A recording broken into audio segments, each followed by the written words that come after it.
happy, so. There we go. We're going to go on and start. I want to call this meeting to order, and the first order of business is approval of the agenda. If you've got your agendas pulled up, could I entertain a motion to approve the agenda? So moved. Second. We've got a motion to approve and a second. All those in favor? Aye. All those opposed? Okay, we're going to move right on, and I know there's a lot to cover. So we're going to go into 3.1, which these are all no action items, on school finance. We've got Superintendent Matthew Cheeseman and Mr. Carowin that are going to talk us through this. Well, ladies and gentlemen, first and foremost, I want to say thank you for coming this evening. In your Board of Education structure, typically you've talked about the first meeting of the month being a work session and the last meeting of the month being something greater than that. So tonight we really wanted to focus on giving you information that you would be able to leave here with to really look at what is some of the work that's being done in Beaufort County Schools. More so, using this opportunity tonight to really start diving into what type of information would you like to be able to utilize to have informed decisions. So first and foremost, in front of you, I want to thank really Mac for putting these together, but you should have in front of you goldenrod and also yellow, and we'll provide this electronically to you in the future, but I thought you just might want to have the opportunity to write on it tonight. But in short, what you have in front of you on the goldenrod is fund for your capital outlay, and this is specific to this year. And so you have a really great opportunity now, since you've had questions about capital outlay, expenditures, what's being done, what's not being done, and what will lead, this conversation will lead into capital outlay if you see on your agenda. But our goal today is to provide you information so you have knowledge. So as you move throughout the district, as you're working with your constituents, as you're talking with teachers, principals, other colleagues and employees, you now have a better understanding of what's been addressed and what has not been addressed, where we are in the process, did we pause it. But from a monetary standpoint, Willie Mack and I felt as though it was really important for you to take a look at where the monies are being spent, how it's being spent, timeline it's being spent. The other document in front of you, that yellow sheet of paper, is more about the revenues of the school system. And so this is essentially other things, not capital outlay. And if you notice, as you peruse through it, the first few sheets are really state funds. Once you get behind that, you might see some federal funding. That's why it might look like you have multiple copies of the same thing. If you really look in detail, it's not the same thing. But in short, I think as a Board of Education for 9 members, to really take a look at how are we spending our finances in Beaufort County Schools. And the presentation I showed you last week, which I did present to the county commissioners the day after, really talks about traditional funding versus zero budget funding. I think that's where we're headed to now, is how do we really look at our programs each and every year. But I want you to have this on a monthly basis. Not every single meeting, but allow a month to go by, allow Willie Mack and his team to really update our finances. But with that said, Willie, did you want to offer other things? Essentially, the report that I gave you last week, the PRCs for the state and federal, the revenues are just mimicking the expenditure. So what I tried to do tonight is give you the front cover page that says that this is the revenues that have come in under that fund year to date. And then the next page are the expenditures that show the different PRCs and where the monies have been spent and what their remaining balances are. There again, just as an overview, the first column is your total budget. That would include the beginning budget and any amendments that have been posted to date. Your second column is the year-to-date expenditures that have been posted. A year-to-date escrow or the 11th and 12th month payments for the teachers that have set up their salaries on installments. That would include their insurance as well and their retirement. Outstanding encumbrances are the purchase orders that they have set up that have not been exhausted or closed out. Then you have the percentages based on the year-to-date, the escrow totals that would give you a percent of the budget used. You have a percentage of the budget that's remaining. An unencumbered balance is basically a dollar total that has not been spent or encumbered during the year. And then the last column is the remaining budget. As you go through, especially if you look at the local, you'll see some PRCs that will be over budget. Most of those are going to correlate with the federal programs where the monies did not come in time for us to make payroll. We had actually done the payroll. We found out that the federal dollars had not gotten their second allotment, so we had to turn around, pull back payroll on the federal and move it over to a local. So you may see a federal 50, but you may see a local 50 where we had to move the monies over. Once the federal money drops, then we will do a 202 to reclaim the federal dollars and reimburse the local money.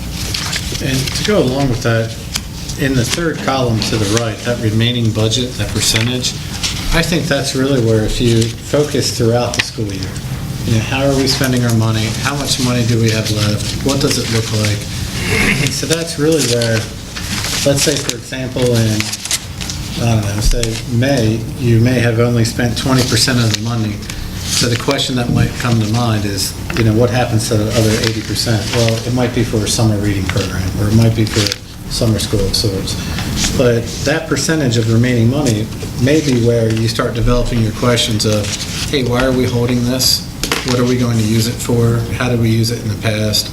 So it's a quick indicator of where we are in time. Because as you know, your fiscal season is July 1 through June 30th. So if you're really looking over 12 months, that will help you as a board member just to understand what pace are we on as a district, what monies get spent right away, what monies are held back towards later on, but ultimately, here are all the programs that we're utilizing. So with that, types of questions that you would like to know from us. So in this work session around school finance, clearly, Willie Mack has to be the one who's schooled in school finance, but of 9 Board of Education members, what kind of information would you like to know in this work session? Like, specifically, as a board member, what are some of the questions that always come up for you that, Willie Mack and I can answer, or others can answer, or in the future, is this too much for you? Is this not enough? Is this on the right track? Where are we, essentially, is what I'd like some feedback on.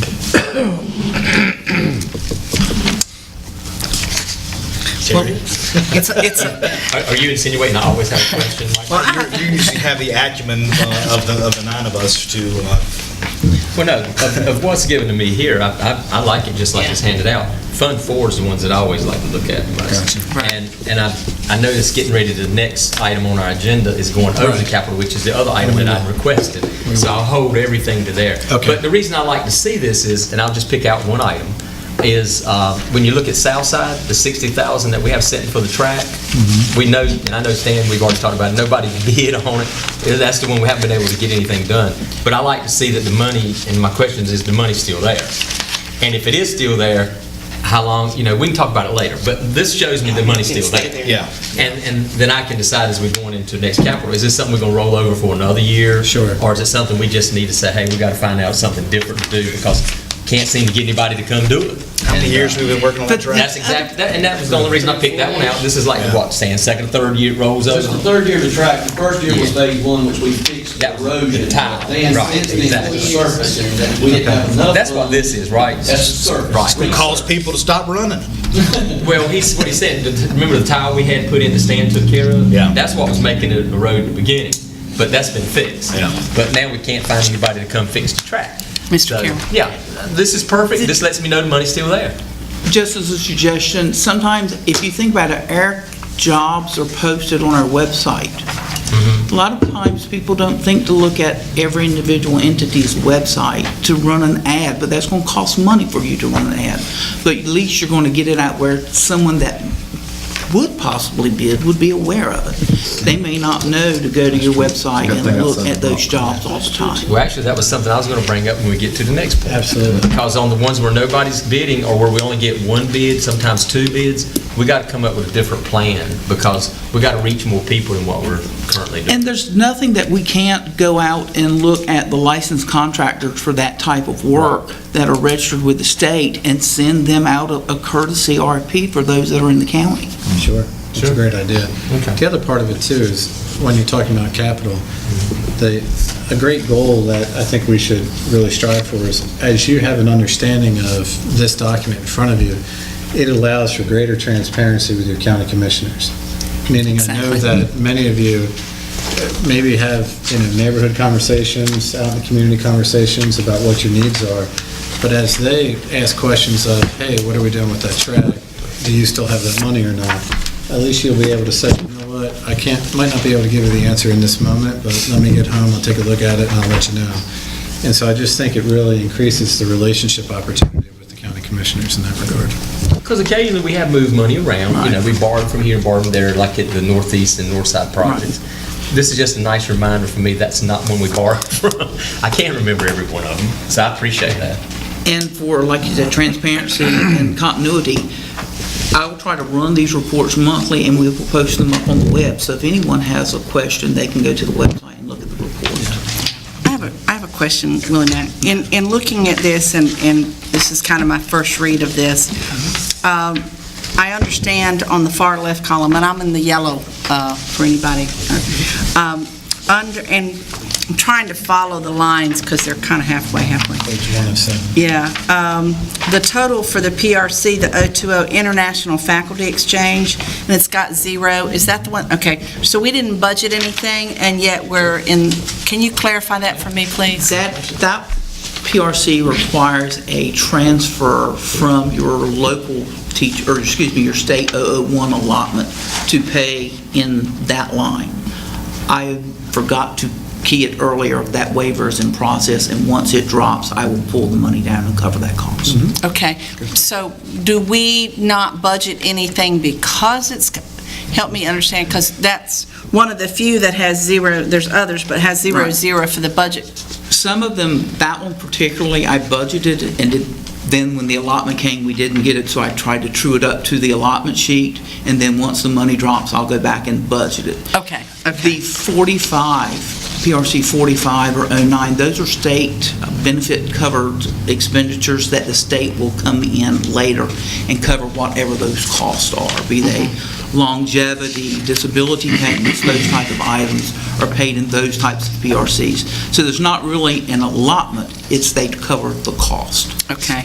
On these, where it's got a remaining budget, where we are, and there's several, but where we are in negative numbers, are most of those because they're covered by other funds, or is there something that we're glaringly short on that we under budgeted for? Let's look down at PRC 46 and 48. That money just dropped in, and the allotments came in the end of January, and I just have not posted the allotments. Okay. Okay. The other ones that you might see that will have a little bit of a flexibility or an issue is where we have paid an employee from a code, and we're now moving them to a different PRC based on their license. I can maybe move part of it, but I can't move the second part until the money drops. So you'll see some negativity there. And I think we discussed this the last time, but on textbooks and digital resources, where we budgeted $88,239, and when you go all the way over to the end, shows a under balance of $61,897. That's where I have to do the carryover from the prior year. That's another the 314. carryover. Okay, all right. Those were mainly my questions until I can digest it. But yeah, I really like having this. And we're also in the process, I've commandeered Mark's assistant in working to try to get you a clear picture when we go into budget on your personnel of where they're going to fall in the PRCs and the allotments going forward. We have traditionally have budgeted based off of expenditures and not truly done a head count on our positions and where they're going to fall. Every salary item that you all have that has a person or position assigned to it will be identified for you all and Mr. Cheeseman during the budget process. I will not be able to budget with true accuracy the hourly or part-time or substitutes. I will just basically look at the expenditures from the prior year. Okay. I know there were a couple of areas in our budget last year that we have since then found out we under budgeted, And I just want to make sure that when we do our new budget, that we don't make that mistake again. Well, if you look at page 2 of 7, just above where you were talking, PRC 130, state textbook account, if you notice, you're about $13,000 short of $500,000. And so you may say to yourself, why are we sitting on that money if children and teachers need resources? Well, part of that too is utilizing the process of textbook adoption, resource adoption. And so we need to reestablish that rotation process. So in short, Ms. Lilly, your executive director of CNI, is looking at that with me, adopting a process to make sure that there's equity to utilize that money. So part of some of the explanations to why there might be larger balances is just putting in the process in place so it can be utilized across the district more effectively. And Ms. Walker, the textbooks, I did budget the carryover. The issue that we're having on that 131 line is, remember in the past, we could use the textbook 130 money up into 161. Now they have pushed it down into the 131. We had, before we got word on that confirmation and able to move the money, we were moving it up into 61, so we had to do some amendments. On that particular one, there was an expenditure that was going to be split with the textbook funds with a federal program and a local dollar. And right now, the federal dollar did not drop until last week or so. We're in the process of keying that 202 because we've requested the money, and at that point, I will move the additional money. So that will bring that one in line. Okay. I do hear from different places in the county, teachers say that they're unfortunately using some out-of-date textbooks or novels that, literature, just all around the county, and I want to make sure if we've got extra that we're outfitting those classes so that they're up to date as much as we can. Absolutely. Also, if you look at page 3 of 7 on your yellow, some other topics that have come up in the community with you.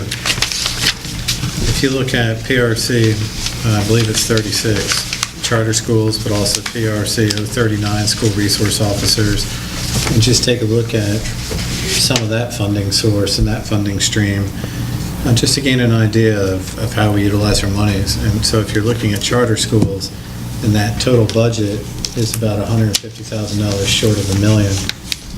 Will and Mac, did you want to comment on what that looks like for us as a district? Right now, anytime the county gives us some additional funding, even for the part that they gave us to cover the SROs, the way it's set up right now, of that 570 figure that they gave us, I have got to, in turn, give the charter school a portion of that money for their safety and security, or dollar. Really? Their school. So any money that we get for a piece that needs to be a pass-through in the future, we need to say, okay, thank you very much for this part, but if we're going to pay 100%, we need to look into the consideration that we have got to give part of the money to the charter schools. If not, we come up short on those additional dollars. Now, do they have to earmark their money for safety and security, or can they spend it any way they want to?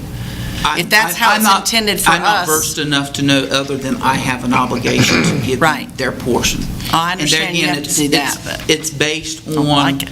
the enrollments of all of the entities, both for county schools and the different charter schools that will appeal to. And I'm not saying that they're not using it for that. I'm Right. just asking, we don't have an option.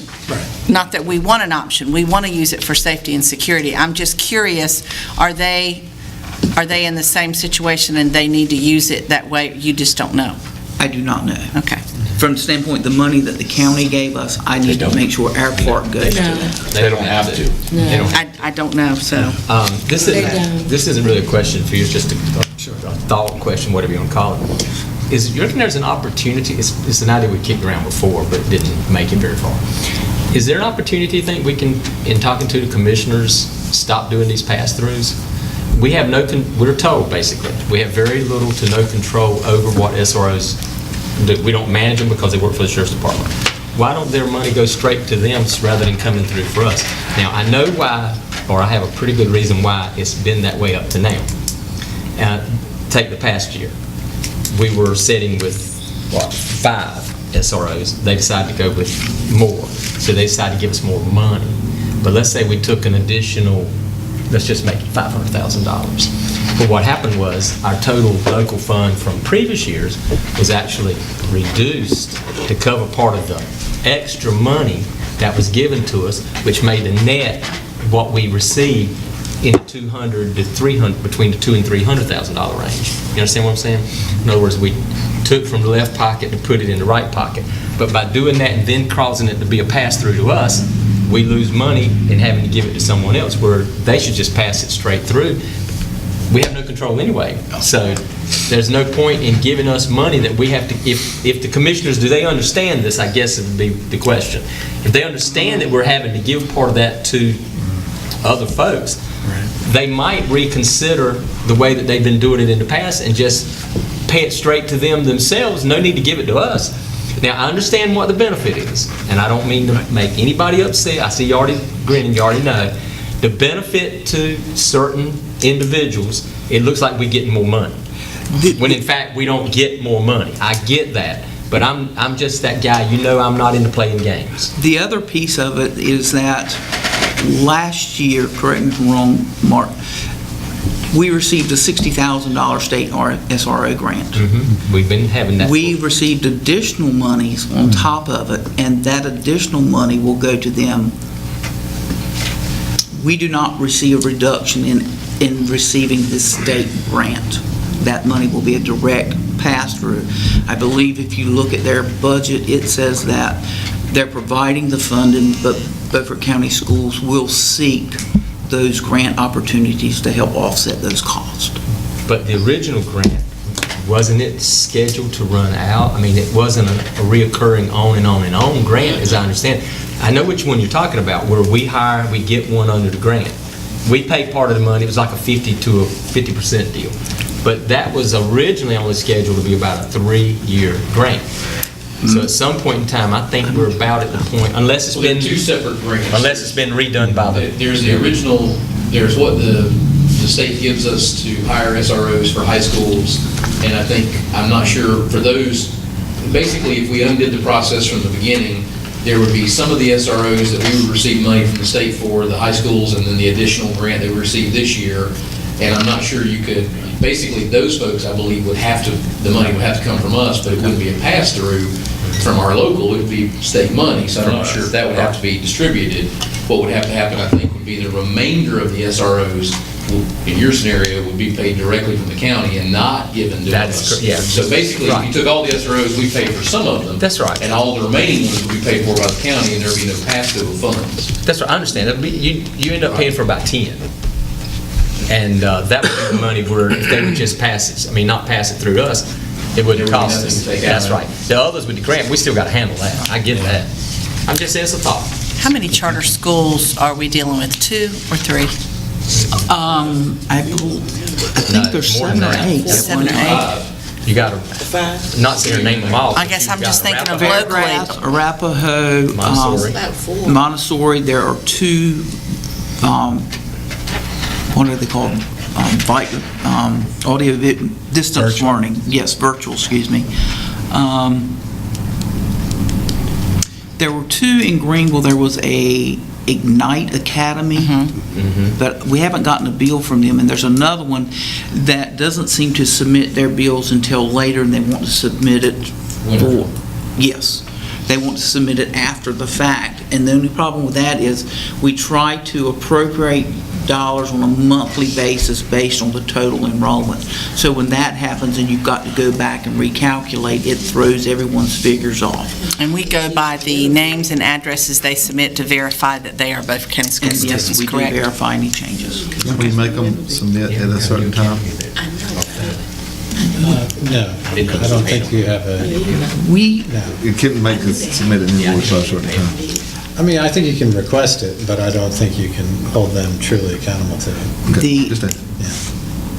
I think Elizabeth City Pasquotank, it's unreal what they require to have a child qualify or verify that they are truly a charter school member that that county is responsible for. Really? And That's interesting. according to what I've been told, they can require the documentation. Now, how difficult it would be to get it, I'm not sure. Okay, Practice that we can look at. yeah. something If you'd else. like me to Okay. find that. Is that what 719 is, that virtual academy? 719, is that, that's what I just started that one. Is that virtual academy you're talking about? What page are you on? The 7 4 of 7.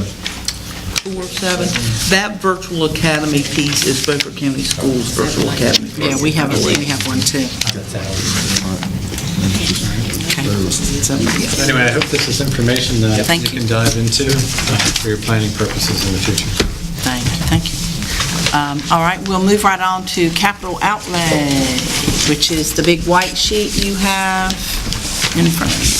All right, so for your request, and I want to thank Ms. Lisa Dude and Mr. Mike Bone and Mr. Dan Hudson and all those involved, bringing this back to the table. We made it a big sheet so you could hold it with two hands. I was going to say, Lisa must not. Yes, and there is a back to it, everybody, so there's a front and a back. Placemat, we can turn Yeah. That's right. So, in short, again, this would be information that we can put up on our website, so you and the public can track what we're doing.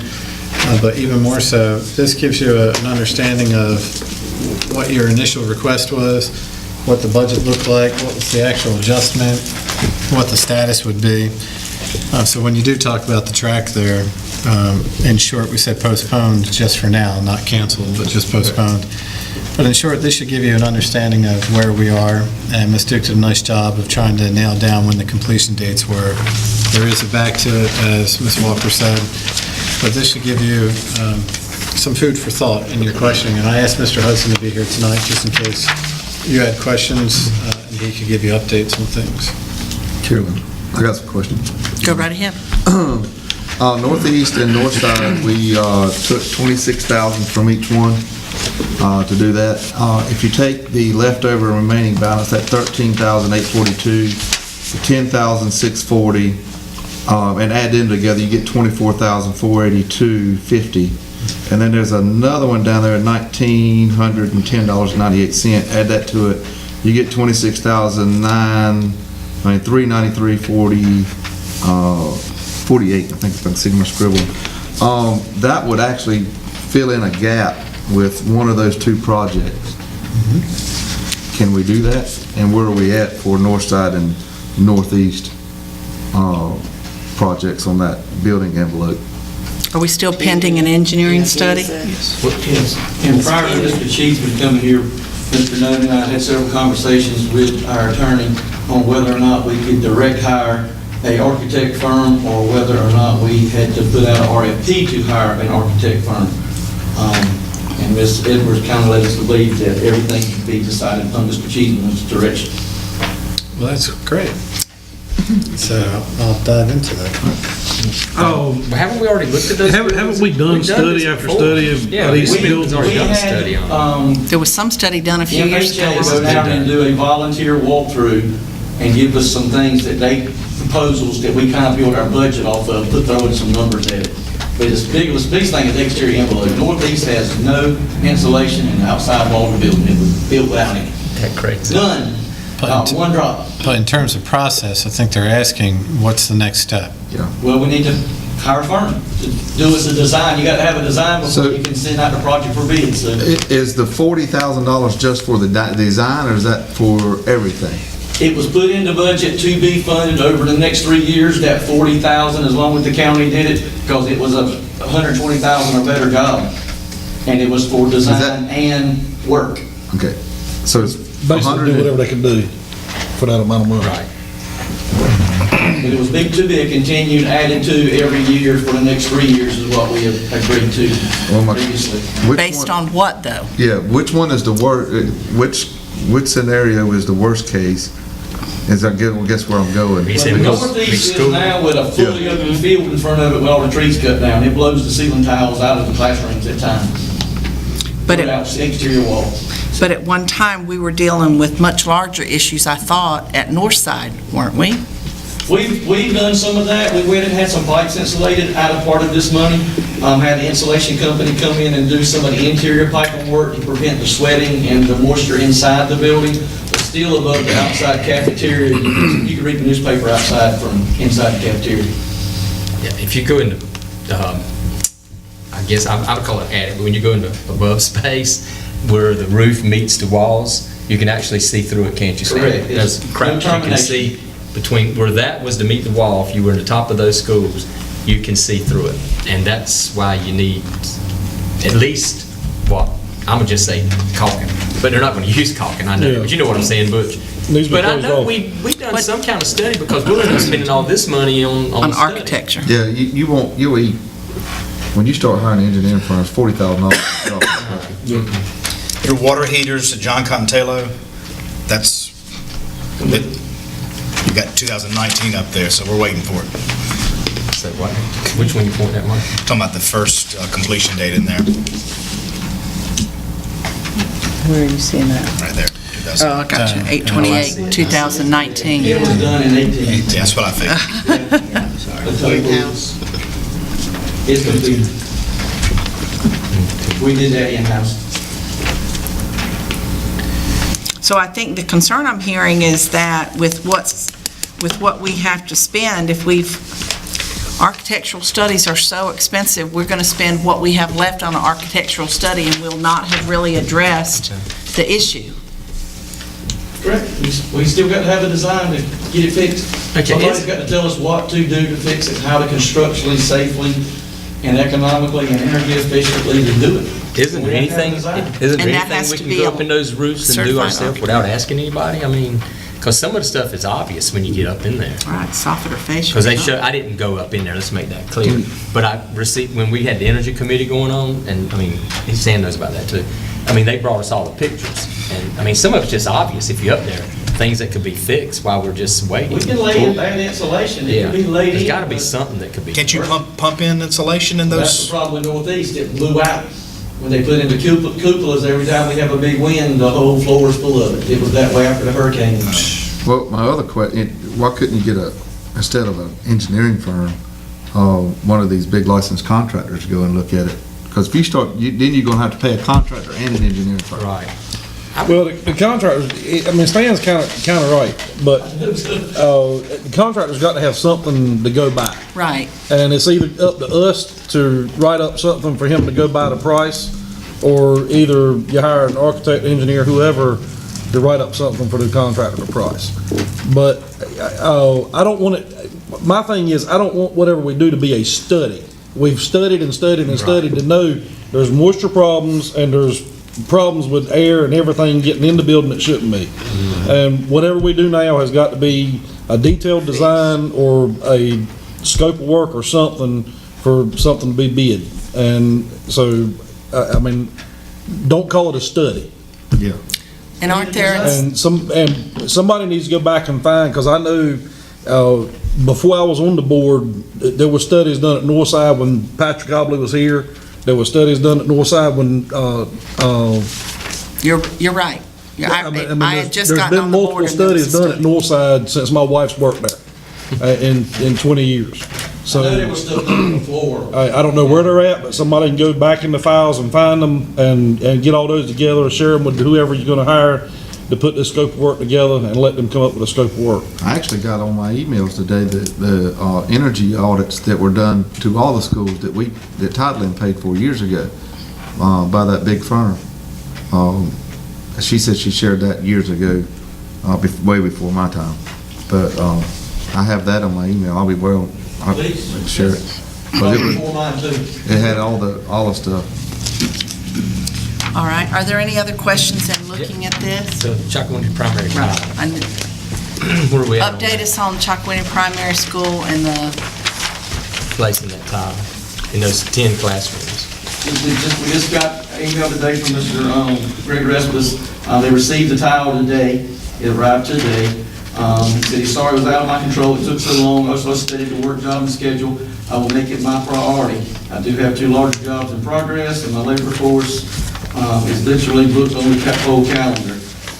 But you guys aren't going to do that. or- No, sir, this is from Greg Respis. Oh, you're Mr. saying what? Cheeseman and I, yes, He's sir. saying, Yeah. well, he should have already had us in line as long as he's waited on this Well, stuff. he couldn't. We were out he there, says that he couldn't I was out here in schedule it until he- September.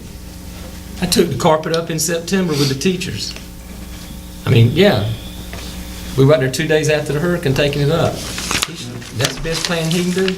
Well, Stan, Need him Stan, with can I ask you a question, Stan? When it's bidded out, do they have a limitation on their time? We never have, no, ma'am. So they just take the bid? Well, it wasn't awarded until 11/28. Ms. Vosberg be returned the 30 samples on 12/10. On 12/17, they called back to say that the baseboard color she had chosen was out. And then Mr. Cheeseman asked me on 12/18 to get an update. And I did then, and he said it was still on back order. They were expecting it at the end of the 21st or 22nd, which was the following Monday, which was a holiday, but he still didn't get it, and he received it today. He sent an email on the 19th to Mr. Cheeseman and I explaining that, and then he sent one again today. And the reason why I ask, because I know that before that, when there was a bid, when it was bidded out, and somebody accepted the bid, they had 30 days? From We have 30 put to it in our bid. 45 We can do days. that in the future. I mean, from 30 to 45 days to either get the work done, or they would lose it. I think an important thing to consider, the type of job this was, and the way that we were leaving Chocowinity Primary, those 10 classrooms basically with nothing but concrete and any rugs they could put down, that I want to make sure it's done now, the damage is done as far as they've waited and they're frustrated, and rightfully so, that when a color choice is not available, at what point did Ms. Vosberg find out that the color choice wasn't available, and was she given the option to go to another color that was available? They basically chose gray tile. Well, I'm asking him. Yes, I tried to explain a second ago, because on the 17th, it was sent to her, it was sent back to him on the 18th, and then on the 31st, I went on medical leave and has not been in touch with anybody since until Mr. Cheeseman asked me to contact on the 18th of January. Well, you see where I'm saying.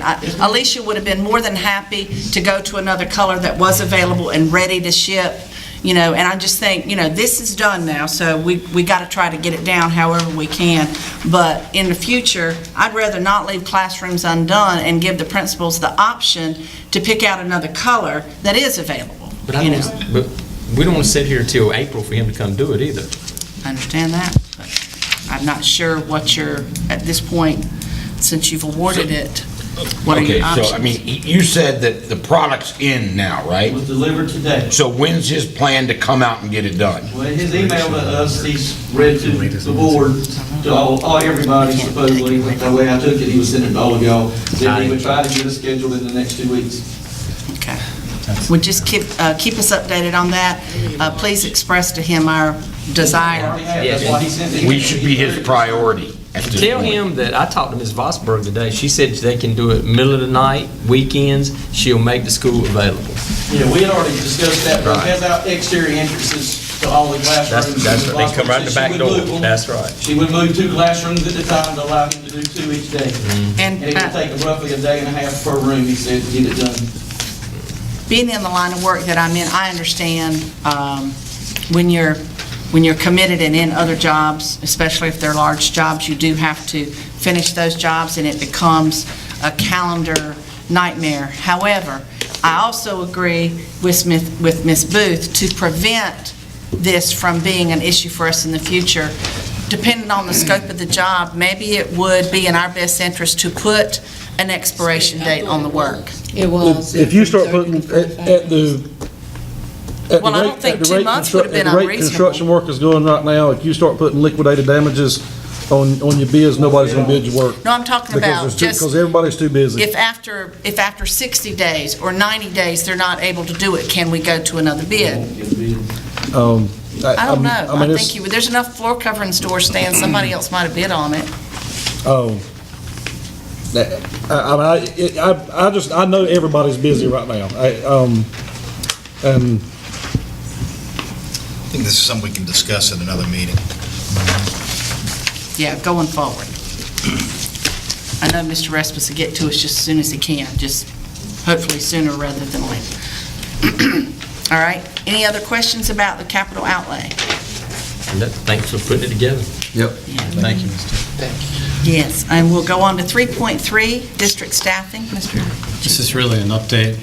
Mr. Doan and I met, I believe, yesterday to start talking about our recruiting preferences for the upcoming school year.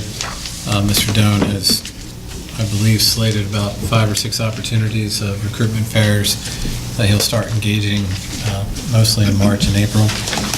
But also just to let you know that myself, Ms. Lilly, Mr. Doan will be sitting individually with each principal this year to talk about their staffing allotments, to truly understand their needs, but also help them understand how to balance their schedules, where counselors will also receive greater professional development around site-based scheduling, just to make sure that we're not so far undersized in the classroom and not oversized in the classroom. And so I just wanted to give you that update. And considering that the state does not drop any type of planning allotments until later into the spring. So right now, we're really starting to look at what our vacancies are, and this is a follow-up to your question, Mr. Williams, last week around, where are we now with some of our current openings, and how we can fill those positions that have dire needs. And so we're starting that action item right now. All right, thank you. And now, Mr. Singleton, Title I. All right, so as Mr. Singleton starts this is just to kind of give you some context to it. Title I funding through our federal programs is something that many schools in Northeast North Carolina really rely on, especially around personnel. But because of the thinking around principals, the thinking around school leaders, and your thinking, we wanted to give you this information in this presentation really 3 months in advance of when you're really going to have to start making decisions. And so right now, I've asked Mr. Singleton to look at just different opportunities in the district around how do we utilize our Title I funding, recognizing that we do have 3 low-performing schools, and recognizing 2 of those 3 low-performing schools actually receive funding. The other part of that, too, is when we get back to equity in terms of whether we're really utilizing our money appropriately in the best interest of all kids. And so considering, I've asked him to put together a presentation tonight simply of where we are now, what would it look like this year if we had changed our thinking as we move towards the end of this school year and starting to think about funding for next year. And really, the idea stems from the fact that you currently have 8 schools who receive Title I funding, but P.S. Jones, low-performing school, is asking for Title I funding. And so we really want to just talk about, well, what does that really look like? What are the implications across the district if you add a 9th school in? How does that help or hurt other schools in terms of their funding where it is now? So, Mr. Singleton, I jump in. I think I tried to give my best there, and have at it, sir. Mr. Cheeseman did ask me to put together some scenarios, and I would reiterate, as Mr. Cheeseman said, that these scenarios are looking at the current year.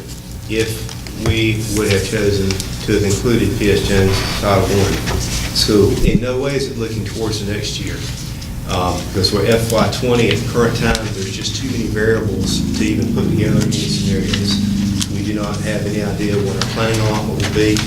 I checked the Census Bureau website today, the poverty percentages for the current year, or rather for FY17, which would be used to determine FY20, are not out. The Congress appropriates funds for Title I through a formula, and part of that formula is based on the number of 5 to 17-year-old children that live within the district, regardless of where they attend school and if they are impoverished. And then it looks at the others who live there and whether or not they're impoverished. So the formula is dual-based. It's based on the number of impoverished children, but also your full numbers of children. And that number that the Census Bureau uses is different from any type of free or reduced lunch number. It is different from any CEP or Community Eligibility Division number as well. So that data is not yet available. We do not know what the Congress will allocate in the coming year. It also varies on the funds that we received in other ESSA federal programs, including Titles 2, 3, and 4, as well as the amount of carryover that we need to make payroll in those first few months, as well as fixed costs associated that the General Assembly will look at. So everything we're talking about tonight is for the current year we're in. And what I did is, and this is hot off the press, the first sheet that I have given you, you've seen these numbers actually before.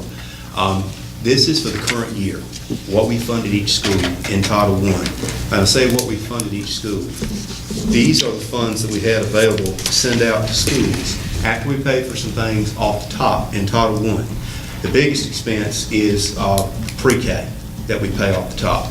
But in addition to that, there are other expenses as well, including funding for homeless students, the requirement of providing transportation for foster students, any type of district professional development that the district would choose to undertake, the cost of administration. The biggest line item in administration is actually indirect cost, and that's the cost that Title I pays back to the district for having the Title I program. So these are the funds that are left once we send them out to school, and it's almost $1.5 million. And on page 1, you can see how we funded each of the 8 schools. I'm just, real quickly, the schools are in order based on their percentage of poverty. For example, Snowden has the highest percentage of, the percentage of low-income students based on the community eligibility provision. That's the students that are on SNAP or TANF, which are federal public assistance programs, since we no longer use the free and reduced meals numbers here. And then Bath was the lowest impoverished school. The line in the middle that says actual per pupil allocation, what we do is we take that number, and that's an adjustable number that's determined by the district. Typically what I would do in the spring is I would work with the superintendent and stakeholders and bring a plan to you, and many of you are familiar with the process. But this is what we did this year. The column underneath the green kind of tells you what each school was able to get with the funds that it received. And it's a lot, I've tried to be as detailed as I can so you can see what each school was able to use their funds for the current year.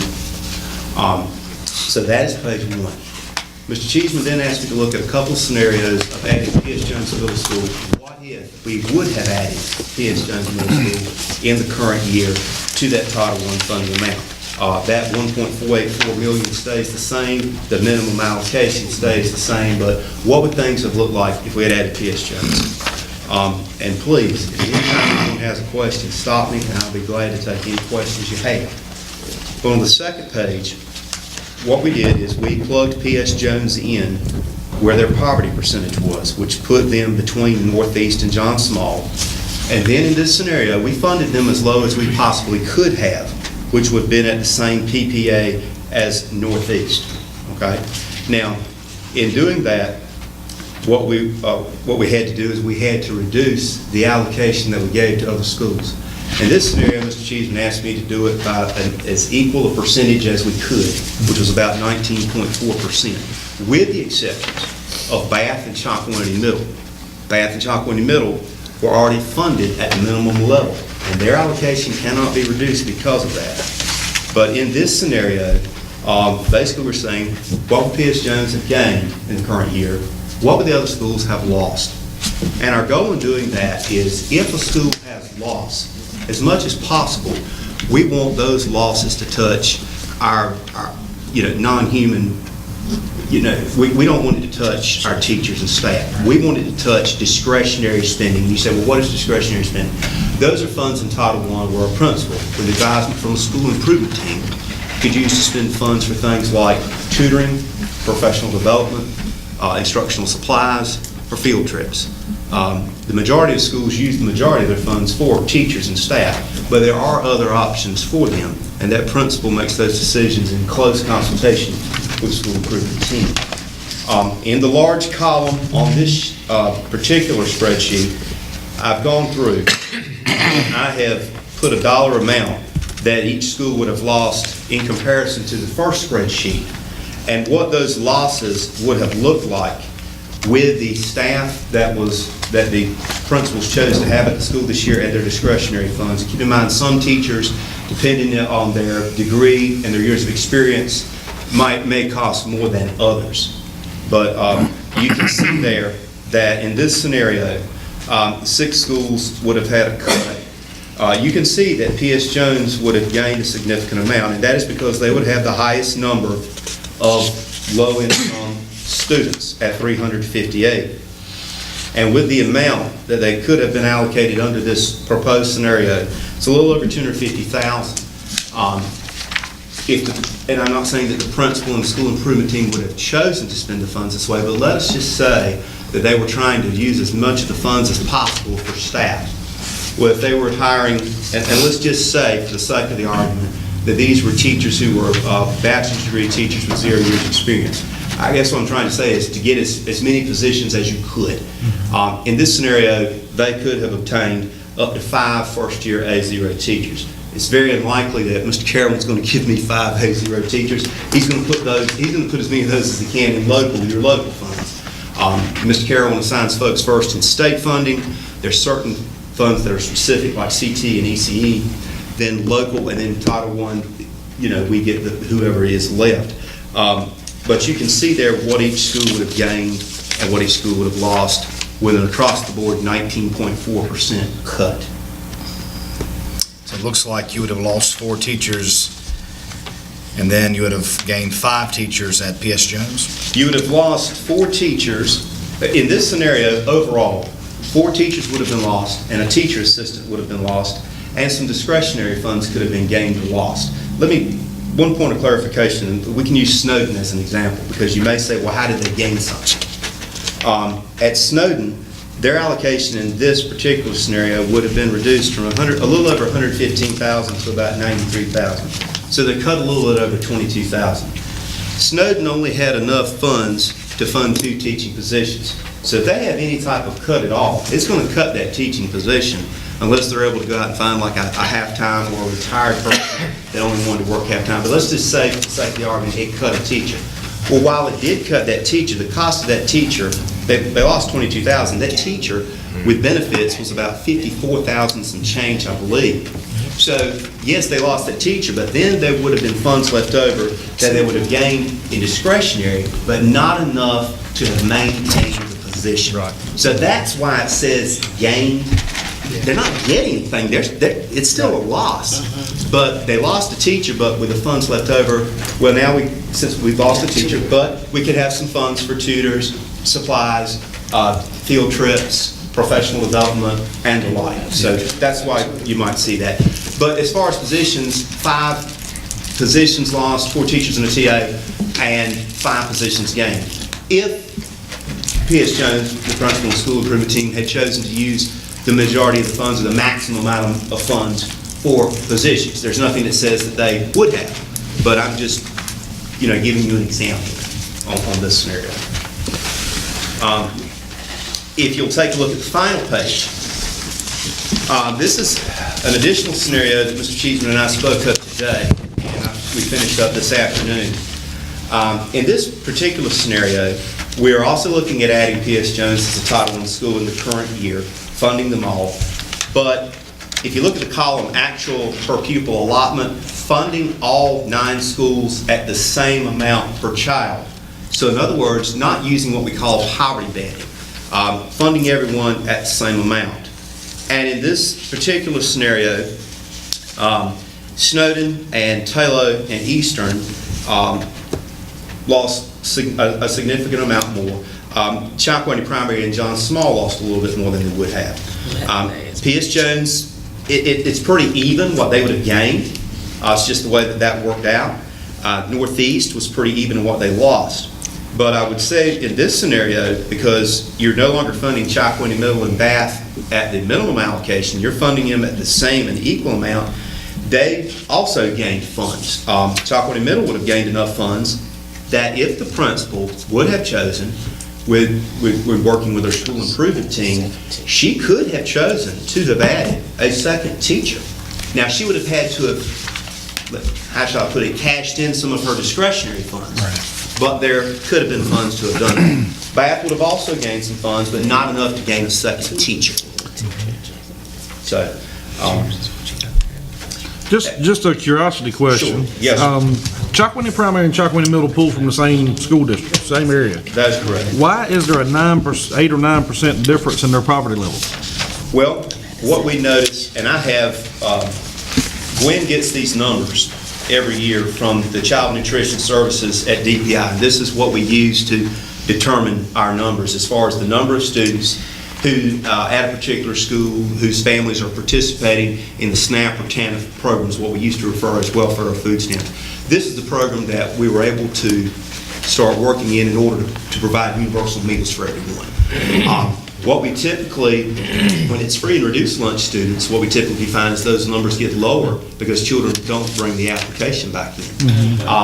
Why that is the case here is harder for me to explain because these are not our numbers. These are numbers that are provided to us by DPI because, to be honest, we don't even know who these students are in the school. No. We have no idea. No, Gwen herself does not even know who they are. So I really cannot give you a good answer to the question. Were you saying, Butch, between CPS and CMS? Yeah. Yeah, it doesn't make any sense, but I mean, I get you. You got the I mean, numbers. it- Because not only that, I know the students, I know the makeup of both schools very well, and I know what happens between the two schools with transfers, and I know that there's no way it makes sense, but he's got the numbers to say it. Yeah, that There's just- nothing makes sense that CMS would be lower than CPS. Well, Mr. Weeds, and I know, I said you got it, I mean, I agree with you. Just another, if you look at Southside, theirs are even lower, and Southside is pulling from the Snowden attendance area. You would automatically think that theirs would be higher. It just doesn't make sense. There's got to be something that's affecting that.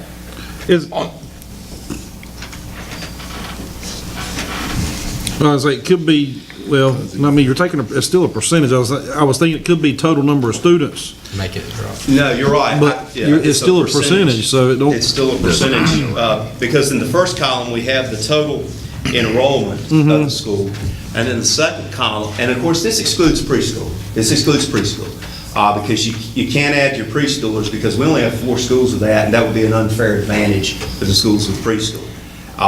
So they are removed, and that's actually a requirement when you do your application, you have to remove those students. But the second column are those students who are in a family that qualifies for one of those programs. So like at Snowden, there's 152 students enrolled as of April 2018 at Snowden, not counting preschool. 92 of those students were in families that received benefits from SNAP or TANF for a percentage of 60.53%, which, as you know, is much lower than in the days when we had free and reduced lunch at Snowden, where it was 99.8%. There were normally only 1 to 2 children at the school who did not qualify. So the CEP numbers are very different from our free and reduced numbers. So now, explain to me again, I mean, I'm just looking at the first page. Yes, We have this actual allotment. what we actually did this year, yes, sir. Right, well, we actually did this year, and I mean, because I look at this year after year, who decides 2 teachers and so much, so, this end goes into discretionary Yes, sir. funds? Who decides that? The funds at the school level are ultimately made by the principal as the instructional leader of the school with advice from the school improvement team. They are required under federal law to have a team of stakeholders at the school level to discuss how they would propose to use the funds, these extra supplemental funds that are allotted to them. So it's completely bodies internal to that school. No one from central offices or anyone else assists in the process of how they spend this money. We can certainly assist, we can certainly be a part of it, but really in the final analysis, that ultimately, under federal law, is up to the principal and a team of stakeholders at the school. Now, we do have some oversight. For example, when these schools do a purchase order for an event or an activity or supply, that does come and it is approved by my office or it is approved by me. If I see something that I think the superintendent or instructional services needs to know about how a school's spending money, what I've done in the past is I will make the superintendent aware. I mean, the reason I'm asking is I'm looking down here, and I mean, by no means am I picking on any school. Yes, sir. But if I look at, I guess, CPS, there's $121,000 in discretionary fund. To me, that would be funding another teacher or 2. correct? Yes, sir. And So they made that decision. The Yes, sir. school body, the principal and stakeholders of that school Yes. made that decision on their own. So now I want to know what they spent on that, what they're spending that 121,000 on. Right. And what I can tell you is, about 10 days ago, I attended a school improvement team meeting at CPS, and the principal modeled the process perfectly of about 18 staff members around the table, 2 or 3 parents around the table, and the principal didn't really understand I was coming there, so it wasn't a show. So they had a perfectly written agenda, and the principal sat there with the Title I budget and talked about, how would you like to spend this money? What influence is it going to have on our children? What are the desired outcomes? And so you're absolutely right. You have the right to know, as the governing body of Beaufort County Schools, to understand exactly what they spent the money. What Mr. Singleton is saying is the law does not allow us to influence it. We can guide it a little bit, but certainly not influence it. Well, I'm just curious. I mean, that one stood out to me. Yeah. Because, I mean, that's a lot of money there. And, I mean, correct me if I'm wrong, that school only goes up to what, the 4th grade? Yes. So, I mean, that's half the size of our other K through 8 schools. Well, it has an actual, and as far as the number of grades, you are correct. There's 504 students that, as of April, were enrolled there. This is an interesting question, and if it's okay, I'll elaborate on it a little bit, because I think it's a very good question, Mr. Draper. Mr. Dunn may be able to help me with this as far as with the state and local governments. Can I offer? He's staying out of it. You're on your own. He's like, he's not doing it anymore, I'm done with you, you're good. A couple of years back, though, you may recall. Greg, real quick. Can I offer something sir. up to Terry? This Yes, might sir. help him. I said, can I offer up something to him? Yes, absolutely, yes, sir. I have With all 5 or 6. means. I have 5 or 6 pages. You may remember we did this a while back when we actually had each principal at each school explain what they were spending their money Yes, and sir. how they arrived at that decision. Well, I kept mine. Okay. I keep everything. That's So I good. have it here. If Lisa wants to make a copy, this gives you an exact from the principal. Here's what we're spending the money on, and here's exactly how we decided to do that. And the one you asked about, CPS, is in very, very detail. It's a page and a half. She explains exactly what they're doing, why they're using it, because they spend a lot of money on tutors, reading coaches, and things like that. But you're welcome to get a copy of this, and it tells you every school, every principal, what they said they were doing with their money and how they arrived. And they're required to That- and for it that is good balance, reading, too. correct? It explains it really. No, I Yes, mean, they get Because some that money, principals go one, it's it kind of does interesting. not They go allow one us way, to somebody else pull goes any another other way. money Yeah, I'm just that gets curious. on top. I agree, yeah. And I mean, this is federal funds, so I know that it's watched, and you gotta spend it in certain ways and account for it and all this other stuff, So, so. Greg, I know They you're do up come and to, visit me I quite want my often. copy Yeah, I bet back, they but I'm do. gonna I always pass look it to you. forward to those visits. Yeah. Mr. Singleton, I know It's you're only going years to dive old. into it else, but let me ask you this question. Yes, sir. Can you explain to them, let's say, for example, a school site does not utilize all of their discretionary funding by the conclusion of June, what happens to that money? Can you explain that to them? Yes, sir, I absolutely do, and I'm already working. You mentioned Ms. Vosberg. Prior to her meeting, I went over and met with her for a couple of hours about her budget and what she had left so she could be prepared for her school improvement team. Not that she needed me, but we decided to sit down and talk about it. And we do this with several principals, with all of the principals throughout the years, those that have, particularly those with discretionary funding. However, as of June 30th, if a school did not utilize all of its allocation, that money is carried over and it's put back in the general pot. So I strongly encourage the principals every year to spend I always say spend this year's money on this year's children, because that's what it's there for. Try to help the kids this year. So we tell them to do that. Yes, sir, we absolutely do. Thank you. What do you mean it goes back in the general pot? We can carry the money, we can carry the funds over into the next fiscal year in Title I. And we actually, and Willie can help me with carryover, we actually have to carry over a certain amount every year in Title I. The first federal installment typically does not come down, it used to come down the first week of October. It's now not coming down until the third week of October. We have to carry over enough every year, and we build this into our unbudgeted reserve line in our set-asides, which I didn't bring that page tonight because we were talking about school allocations, but we have to allocate a certain amount in order to meet the employee paychecks who were paid from Title I in July It used to be just July, August, and September. There you go. The problem is now, you may go to heard Willie November. earlier Yeah, say it looks about like how they had to November. borrow money from one 50 to the other, Yeah. well, that's Title I. Yeah. Because the money's coming so late now, we almost need to hold back enough to make the October payroll, and the payroll Maybe to November. well, it used to be about 300,000 for just getting us through September, but if you're talking about October, we're talking about almost 450,000. I'm with you. So what we've done is if we were to do that, it would be detrimental for the schools.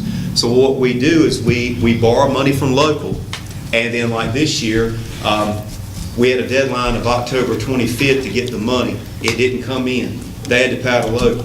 The money came in on October 26th. So what we did in November is we had to move all those salaries back in order to cover it. And actually, out of the 2.3 million installment that we've received this year, as of last week, we've only received 75% of it from DPI.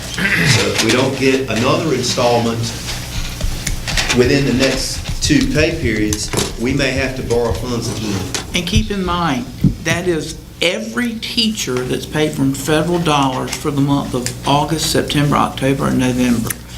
To do that, my staff has to go in and do a 202, not in a group for one employee.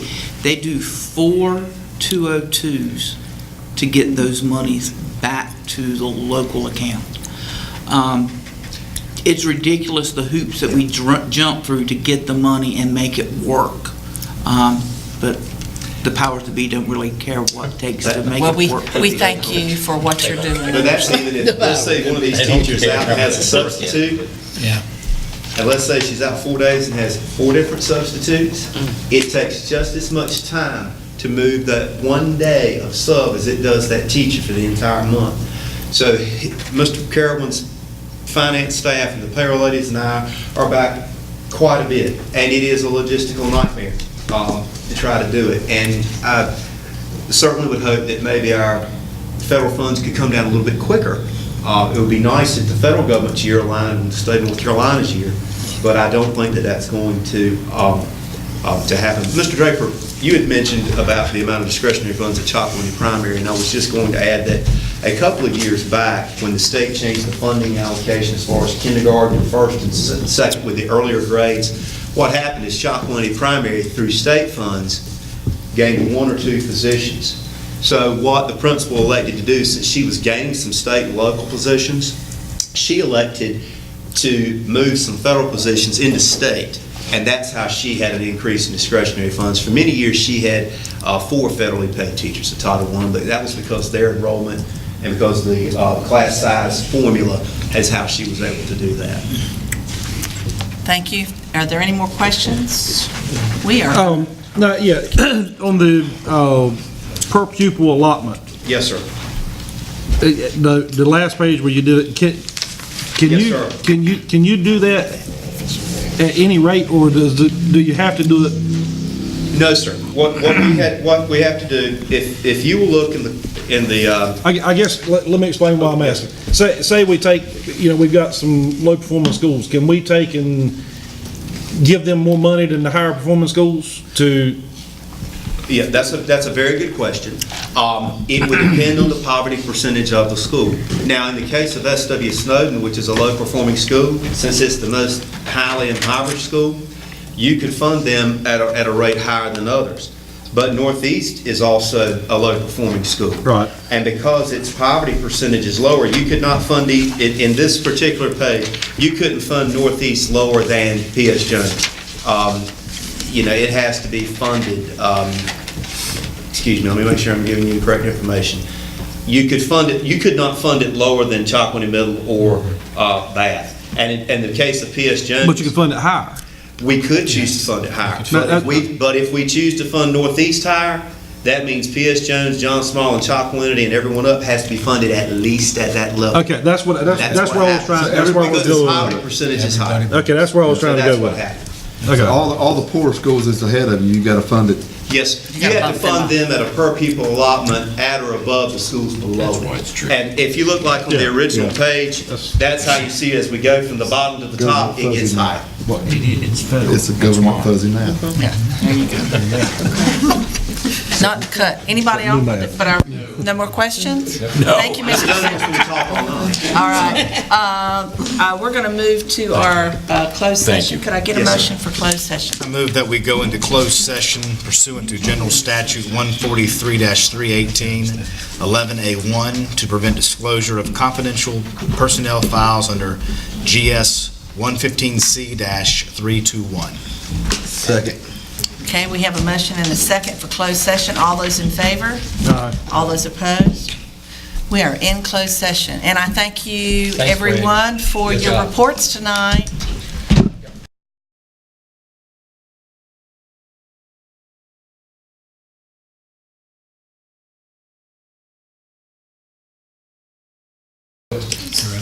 All right, we have a motion to come out of closed session, so we are in open session. Do I have a motion to approve our personnel agenda? So moved. All those in favor? All those opposed? All right, motion carried. We have approved the personnel agenda. Now, superintendent update. So mine will be brief this evening since we met last week. Follow-up county commissioner meeting last Wednesday. I did present to the county commissioners our thinking for the remainder of the school year and preliminary thinking for next year. What you have in front of you right now is an example of a thank you note that I just sent back to them, reaffirming that we hope to have a great rapport with them moving forward. So, Thank you. with that, I'll have greater updates at the end of the month. Thank you. All right, and you will see attached an invitation you got on there for an Innovation and Leadership Dinner and Program, keynote speaker Kelly King. That's February 19th. Which is the night of our meeting.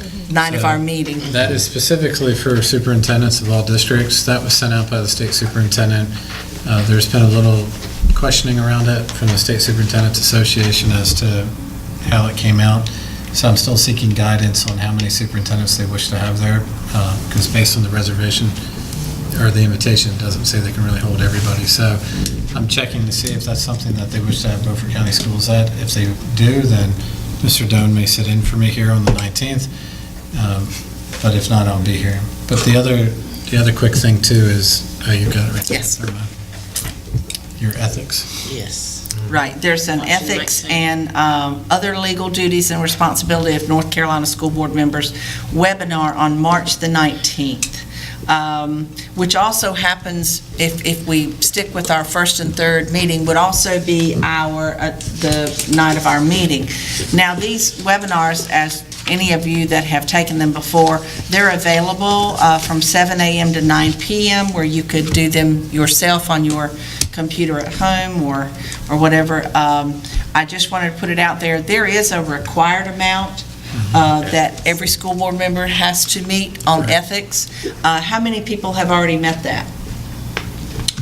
Just TW, who went to his school board 101. He cheated, he went to Robert. That's how I got mine in there, TW. That's how I got mine in. Well, everybody gets that in now, but we have to renew every year. So if you haven't done that, I need you to give serious thought to doing this. I would put it out there. I'd be happy if you want to have an earlier meeting and sit here and do this all at one time and be done with it, we could. If you'd rather do it on your own, you just have to notify Lisa, because there is a cost involved, and she has to sign it off. Yeah, they're usually about an hour. Yeah. And she could find out just how long that is. Her pizza good. Yeah. Excuse me, Madam Chair, did you say that it's required every year? I think it's not. every year, every 2 years. No, it's every Every year election. you get elected. It's every election. So wherever you're elected, wherever you're standing, However, that's what they said. So if you every 4 years, what is it? Right. 4 years? So it's 4 years, so every 4 Yeah, years. and I would have to do it, because Yeah, I so didn't sign have me to do up. it when I was elected the I have last to. time. I So, have to do it. And once you sign us up, if AC wants to meet me here, I'll come an hour early, we can do it right here. We can do it right here. okay. anybody else. We'll talk about that then before March 19th. But do let Lisa know if you're going to go ahead and do that. And we'll put something out. If we want to come early and have a bite to eat before everybody gets here and do the webinar, we can do that. All right.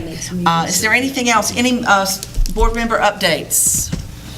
Madam Chair, I'd like to see if, or Mr. Cheeseman and Mr. Don could meet with the minority hiring practice on the 26th of February. Let me check. I'm available. What time? Okay. What time? you Could wanna we do set that meeting, please? Sure. 5. February the 26th, what day of the week is that on? Tuesday. A Tuesday. At 5 o'clock. Okay, in here? Yes. All right, we've got that down. Lisa, if you'll send out a reminder to anybody that wants to go. All right, if there's nothing else, I would entertain a motion. I make a motion to adjourn. Second. Second, all those in favor? All those opposed? Everybody have a good night. Enjoy the beautiful weather we have this week. It will get cold again.